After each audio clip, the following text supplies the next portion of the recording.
राजस्थान, जहां रेत के समंदर में सभ्यता की किरणें झिलमिलाती हैं।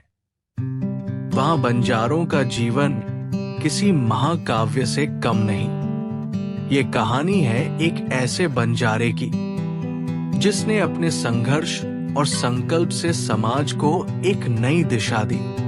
ठंडी रेत की चादर ओढ़े राजस्थान के मरुस्थल में एक छोटे से गांव में जन्मा था भीमराव।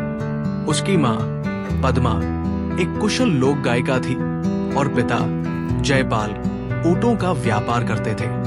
बचपन से ही भीमराव का मन बंजारों की इस घुमंतु संस्कृति में नहीं लगता था। वो कला और संगीत में रुचि रखता था, परंतु उस समय ये केवल पारंपरिक रूप में सीमित था। बंजारे समाज में रूढ़ियां गहरी थी। घुमंतु जीवन की परंपरा को छोड़कर कोई स्थायी निवास बना सके, ये असंभव सा था। भीमराव के मन में ये प्रश्न हमेशा उठता कि क्यों उनका समाज मुख्य धारा से कटा हुआ है। वो बदलाव चाहता था, लेकिन उसके पिता को ये पसंद नहीं था। 16 वर्ष की आयु में भीमराव ने पहली बार गांव से बाहर कदम रखा। उसने जोधपुर के एक प्रसिद्ध लोक गायक के यहाँ काम करना शुरू किया, जहां उसे संगीत की गहराइयों को समझने का अवसर मिला। धीरे धीरे उसने शास्त्रीय और लोक संगीत में महारत हासिल की और अपने समाज को नई संगीत धारा से जोड़ने का सपना देखने लगा। कुछ वर्षों बाद भीमराव अपने समाज में लौटा और लोक संगीत के महत्व पर जोर देने लगा।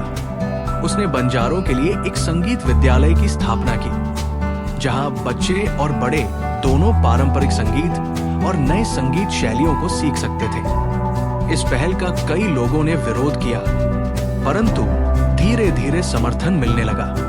भीमराव की पहल ने राजस्थान सरकार का ध्यान आकर्षित किया। उन्होंने उसकी मदद से लोक संगीत को पुनर्जीवित करने की नीति बनाई।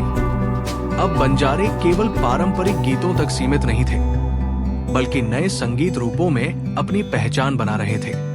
भीमराव का योगदान राजस्थान के इतिहास में अमिट हो गया। आज भी उनका नाम सम्मान से लिया जाता है। उनकी बनाई हुई संगीत प्रणाली से हजारों बंजारे परिवारों का जीवन बदला है। ये कहानी केवल भीमराव की नहीं, बल्कि उन सभी घुमंतु समाज के लोगों की है, जिन्होंने संघर्ष कर एक नई राह बनाई। राजस्थान का ये बंजारा न केवल अपने समाज का सांस्कृतिक उद्धारक बना, बल्कि उसने पूरे देश को ये संदेश दिया कि संगीत और संकल्प से कोई भी बदलाव संभव है।